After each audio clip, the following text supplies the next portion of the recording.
इस चैप्टर की शुरुआत में हम लोग देखते हैं कि जो एंट होता है वो माइक का सिर खा रहा होता है और ये चीज देखकर वहां पर सभी लोग चौंक जाते हैं। लेकिन यहाँ पर बाइक काफी ज्यादा गुस्से में आगे बढ़ता है उस एंट पर हमला करने के लिए और अपने दोस्त को बचाने के लिए। लेकिन यहाँ पर बाइक कुछ नहीं कर पाता है और वो एंट बाइक का गला पकड़ता है और बाइक अपने ओरिजिनल फॉर्म में आ जाता है। और फिर वो आयन जिसके अंदर माइन होता है वो उसे वहां से भागने के लिए कह रहा होता है, जो देखकर बाइक समझ जाता है कि ये जो एंट है उसने सिर्फ इसकी लाइफ ही नहीं बल्कि इसका जो नॉलेज और पावर है वो भी कंज्यूम कर लिया है। और तभी वो आंट अब बाइक से पूछता है कि तुम्हारा किंग कौन है, और ये चीज बाइक को समझ में नहीं आती। और तभी उस आंट को कुछ फील होता है और वो बाहर की तरफ देखता है और फिर वो वहां से बाहर निकल जाता है क्योंकि उसको बाहर से किसी स्ट्रॉन्ग पर्सन की प्रेजेंस फील हो रही थी। और अभी बड़ी मुश्किल से बाइक की जान बचती है और वो कहता है कि ये जो एंट है वो कोटोरियोजी की तरफ जा रही है। और फिर वो अपने मन में कहता है कि यहाँ पर हमारे पास बिल्कुल भी टाइम नहीं यहाँ पर बैठने का, हमें जल्दी से यहाँ से निकलना होगा। पर उससे पहले ही यहाँ पर उनकी तरफ काफी सारे आंट्स आगे बढ़ रहे होते हैं सभी पर हमला करने के लिए। लेकिन तभी सीन शिफ्ट हो जाता है और हम लोग देखते हैं गोटो की टीम को, जो कि अपनी दूसरी टीम को कहीं पर रुकने के लिए कहता है। और इसके बाद जो गोटो होता है वो कॉल करता है मिस्टर सुगीमोटो को, लेकिन उसने अपने सामने कुछ ऐसा देख लिया ना जिसे वो देखकर काफी ज्यादा चौंक चुका होता है। सुगीमोटो होता है वो उसे कुछ कहने की कोशिश कर रहा होता है। अब गोटो सुगीमोटो को बताता है कि हमारे जो हंटर्स हैं वो यहाँ पर मरे हुए मिले हैं। मिस्टर सुगीमोटो उसे बताते हैं, देखकर ऐसा लगता है कि हम लोग अननेसेसरी लॉस झेल रहे हैं, उन लोगों ने पर्पसफुली फाइट करी थी और क्या हम लोग इस सिचुएशन को अवॉइड कर सकते थे। इस पर गोटो कहता है कि करेक्ट, आपको चिंता करने की कोई जरूरत नहीं है, इसका मतलब यही है कि ये लोग जो है वो कमजोर हैं। जिस पर मिस्टर सुगोमोटो उससे कहते हैं कि तुम पहले की तरह ही हो, हार्श और कोल्ड, जब तक तुम हमारे साथ हो तो हम कुछ हंटर्स अगर खो भी देंगे तो हमारे लिए बड़ी डील नहीं है। और अब हमें इन जापानीज हंटर्स का मेन मोटिव पता चलता है, जो कि होता है साउथ कोरिया के एस रैंक हंटर्स को मार डालना। जब वो लोग वहां से जा रहे होते हैं तभी गोटो को कुछ फील होता है, ऐसा फील होता है कि कोई काफी ज्यादा पावरफुल चीज उनकी तरफ आ रही है। सही वक्त पे जो उसकी तरफ हमला आ रहा होता है वो उसे ब्लॉक तो कर देता है, लेकिन उसकी जो पार्टनर होती है वो मारी जाती है। और फिर गोटो समझ जाता है कि जो आंट है वो कोई ऑर्डिनरी आंट नहीं है और वो अपने साथी से बोलता है कि रुक जाओ, मैं ऐसे संभालता हूँ और तुम जल्दी से जाओ और ब्रोवो की टीम को ज्वाइन करो। लेकिन वो जो गोटो का साथी होता है वो वहीं पर रुकने के लिए कहता है, लेकिन गोटो उससे कहता है कि अगर ये विष पावरफुल हुआ तो तुम बस मेरे रास्ते में आओगे। अब गोटो अपने प्रेजेंस को रिलीज करता है और अपने साथी से कहता है ये जो आंट है इसकी प्रेजेंस काफी ज्यादा डरावनी है, पर इसके बदले आंट सिर्फ एक सवाल पूछता है कि क्या तुम ही किंग हो। इस पर गोटो काफी चौड़ में कहता है कि हाँ, मैं ही किंग हूँ। फिर तभी वो जो आंट होता है वो अपनी पावर रिलीज करता है और इसकी पावर को देखकर ही गोटो की फट जाती है भाई, लिटरली से ऐसा लग रहा होता है कि ये जो फीलिंग्स है उसने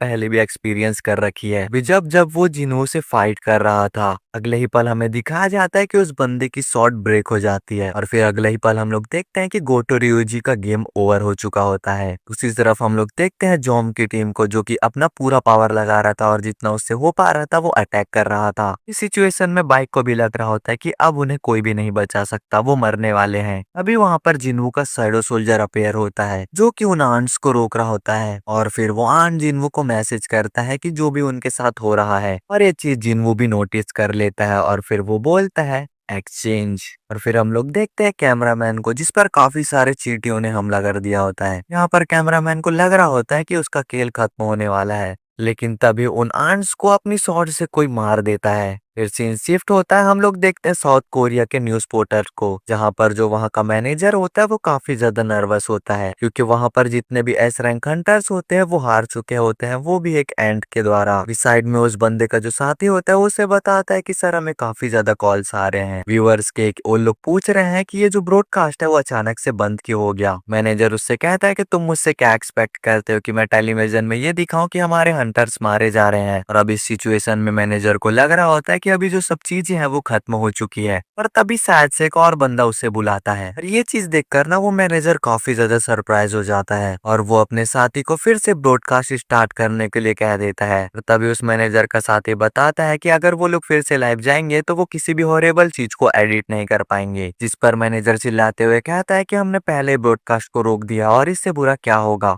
हम लोग अभी लाइव जाएंगे चाहे कुछ भी हो जाए। और वो लोग अब फिर से ब्रॉडकास्ट स्टार्ट कर देते हैं और अब जो इन सभी की किस्मत है ना वो संग जिन्वू पर डिपेंड करती है। और अब हम लोग सन जिन्वू की काफी बैड एंट्री को देखते हैं। अब हम लोगों को दिखाया जाता है जिन्वू की पूरी आर्मी को, जो कि काफी बड़ी होती है। जिन्वू सबसे पहले आयरन को बोलता है और आयरन अपने प्रोफेशन स्किल का यूज करता है, तो जितने भी आंट्स उनकी तरफ आगे बढ़ रहे थे वो सभी के सभी रुक जाते हैं। और अब जिन वो खुद ही अपने डैगर्स को लेकर उन आंट्स की तरफ आगे बढ़ता है और वो यहाँ पर सभी को एक एक अटैक में हरा रहा होता है। तो दूसरी तरफ हम लोग टस्क को देखते हैं जो कि अपने एस रैंक हंटर्स को प्रोटेक्ट कर रहा होता है। डोंग यहाँ पर कहता है अभी यहाँ पर क्या हुआ और कौन सा हंटर है जो हमारे लिए फाइट कर रहा है। बाइक उन्हें बताता है कि डोंग अभी लग रहा है कि हम लोग सही हाथों में हैं और सभी चीजें बिल्कुल सही चल रही है।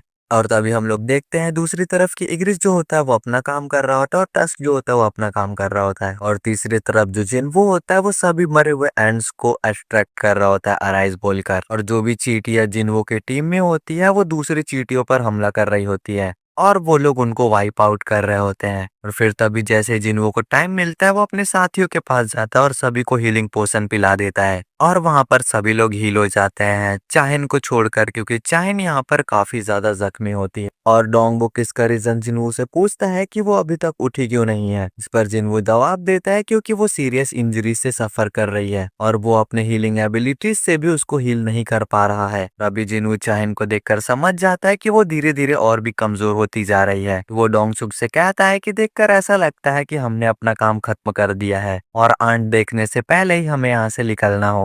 और जैसे ही वो लोग यहाँ से निकलने वाले होते हैं तभी जिन्वो को कुछ सेंस होता है और यहाँ पर जो ब्लैक आंट होता है ना मेन वाला, वो यहाँ पर आ चुका होता है और जिन्वो की तरफ आगे बढ़ रहा होता है। और वो काफी बैड इस तरीके से उनसे कहता है कि जो तुम्हारा किंग था वो बाहर नहीं था। और यहाँ पर आयन को देखकर ना तो बैक की भी फट जाती है और वो समझ जाता है कि जो गोटो ryuji है उसका निपटारा हो चुका है। अब जो जिन्वो है वो उस एंड की तरफ आगे बढ़ने लगता है और जाने से पहले बैक को चाहिन का ख्याल रखने के लिए कहता है। और अब जो एंट होते हैं और जिन्वो होते हैं वो दोनों एक दूसरे की तरफ आगे बढ़ने लगते हैं और वो अब एक दूसरे के सामने होते हैं और वो दोनों ही अपनी पावरफुल ऑरा को एक दूसरे के सामने रिलीज कर रहे होते हैं। इसके बाद जो एंट होता है वो और भी ज्यादा अपने ऑरा को रिलीज करने लगता है जिससे कि जिन्वो डर जाए। लेकिन जैसा हम सभी लोगों को पता है कि ऐसा बिल्कुल भी नहीं होता है और जिन्वो उल्टा उससे कहता है कि जैसा मुझे लगा था अब तुम एक कीड़े की तरह बिहेव कर रहे हो। और फिर तभी सीन चेंज होता है और हम लोग 5 मिनट पहले का सीन देखते हैं साउथ कोरिया का, जहाँ पर अचानक से ब्रॉडकास्ट बंद हो गया था और किसी को भी यहाँ पर समझ नहीं आ रहा था कि ये सब अचानक से कैसे हो गया। पर उन सभी को ये इन्फॉर्म कर दिया जाता है कि जो माइन है वो मारा जा चुका है और सभी हंटर्स अभी भी केव के अंदर ही हैं। ये बता रहा हूँ उनके लिए भी मुश्किल है कि क्या वो हंटर्स बाहर सेफली निकल पाएंगे या फिर नहीं। पर तभी उन लोगों को इन्फॉर्मेशन मिलती है कि एक अननोन हंटर्स की इस बैटल में एंट्री हुई है और वो लोग फिर से लाइव को स्टार्ट करते हैं और वो लोग कुछ ऐसा देखते हैं जिसे देखकर तो वहाँ सभी लोग चौंक जाते हैं, इवन की जिन्वो की बहन भी चौंक जाती है। और जो मिस्टर गो होते हैं ना वो काफी ज्यादा एक्साइटेड हो जाते हैं और वो लोग यहाँ पर जिन्वो की ही बात कर रहे थे। और फिर हम लोग इधर बैटल की तरफ देखते हैं जहाँ पर जो ब्लैक आंट होता है वो जिन्वो को काफी ज्यादा तगड़ा पंच मारता है और जो दूसरे हंटर्स होते हैं उन्हें लग रहा होता है कि जो जिन्वो है वो इस आंट को काफी ज्यादा अंडर एस्टिमेट कर रहा है, अब शायद उसका खेल खत्म हो चुका होगा। लेकिन अगले ही पल हम लोग देखते हैं कि इस अटैक से जिन्वो को खास फर्क नहीं पड़ा होता है और इसके बाद तो जिन्वो अपने कमांडर सर्ज स्किल का यूज करता है और उस आंट को घुटने टेकने पर मजबूर कर देता है और फिर वो उसके सामने आता है और उसके मुंह पर काफी तगड़ा पंच मारता है। और इस पंच का इम्पैक्ट इतना ज्यादा होता है कि जो एंट होता है ना वो काफी दूर जाकर दीवार से टकरा जाता है। और ये चीज देखकर तो वहां पर जितने भी हंटर्स होते हैं बाकी सभी लोग सभी चौंक जाते हैं। यहाँ पर बेक काफी ज्यादा हैरानी में कहते हैं कि क्या आप लोग श्योर हो कि ये एक मेज टाइप का हंटर है। जिस पर बाइक कहता है कि मुझे पता था कि ये काफी ज्यादा पावरफुल है लेकिन मैंने ये इमेजिन भी नहीं किया था कि ये इतना ज्यादा पावरफुल है। लेकिन अब जो एंट होता है ना वो जिन्वो की तरफ फिर से आगे बढ़ता है। जिन्वो उसे देखकर सोचता है कि ये जो चींटी है ना इसका बॉडी काफी ज्यादा स्ट्रांग है बिकॉज इसके कंकाल के कारण ये कितना ज्यादा इरिटेटिंग है। और ये बात बोल कर ना हमें जिन्वो को देखते हैं जो कि काफी ज्यादा बैडेस लग रहा होता है। अब वो आंट जिन्वो पर हमला करता है लेकिन जिन्वो उसके हमले को ब्लॉक करता है। फिर जिन्वो उस आंट के पेट में मारता है और वो आंट जिन्वो के मुंह पर पंच मार देता है। और ऐसे इन लोगों के बीच काफी ज्यादा आइकॉनिक फाइट चल रही होती है और वो आंट अब ये नोटिस करता है कि वो हार रहा है और इधर सबके मन में ये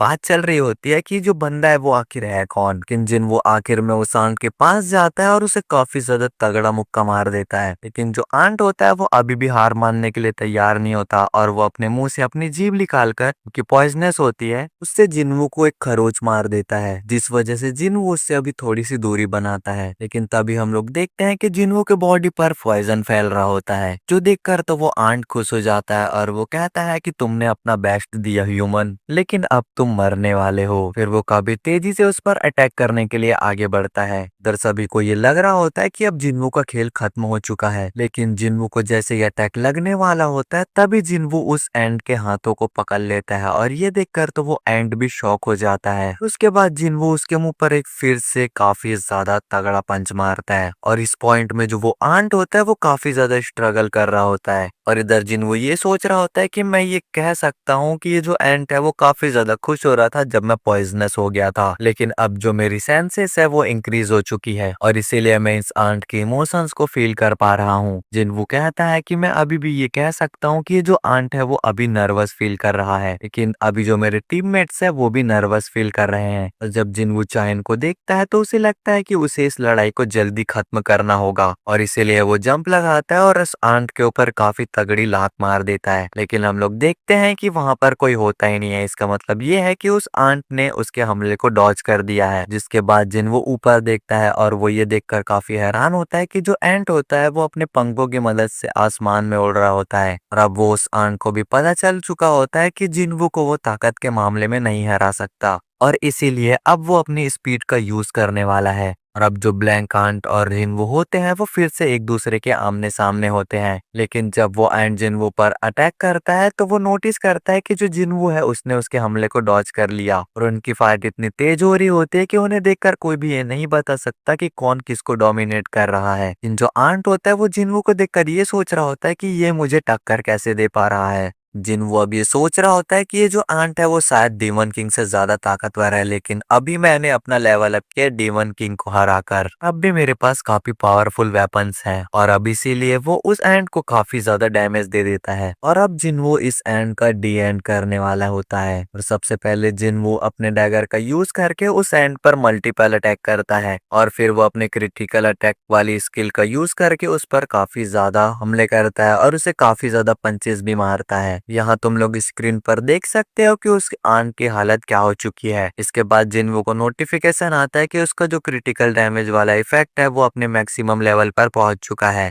जिसका नाम है म्यूटिलेट। इधर जो एंट है वो दूसरी तरफ से भागने की कोशिश करता है, लेकिन जिन्वू उसे काफी ज्यादा बैडेस्ट तरीके से देखता है और वो उससे कहता है कि क्या भैया कहाँ भागने की कोशिश कर रहे हो, और वो अपने म्यूटलिंग स्किल का यूज करके उसे लगातार काट रहा होता है। यहाँ पर उस एंट का खेल खत्म होने ही वाला होता है, लेकिन उससे पहले वो आंट काफी जोर जोर से चीखने लग जाता है, जिससे कि जो उसके सोल्जर्स होते हैं आंट सोल्जर्स वो सभी उसके पास आ जाते हैं और वो आंट सभी को जिन्वू की तरफ अटैक करने का ऑर्डर दे देता है। लेकिन जैसा कि तुम लोगों को पता है कि इससे जिन्वू को कोई भी फर्क नहीं पड़ता और जिन्वू अपने शैडो आर्मी को समन करता है और यहाँ पर एक काफी बड़ी भसड़ शुरू होने वाली है। हम लोग देखते हैं कि यहाँ पर इग्रिस एंट्स को डोमिनेट कर रहा है और बाकी सभी सोल्जर्स भी एंट को डोमिनेट कर रहे होते हैं और आखिर में जब जिन्वू आगों के लिप्तों से निकलता है तो लिटरली उस आंट की भी फट जाती है और वो ये तो समझ जाता है कि उसे यहाँ से निकलना होगा, यहाँ पर उसका कोई भी नहीं चलने वाला है। और अब वो आंट यहाँ से भागने की कोशिश करता है, लेकिन जिन्वू काफी आसानी से उसे दबोच लेता है और वो अपने स्किल का यूज करके उसे काट देता है और फाइनली अपना जिन्वू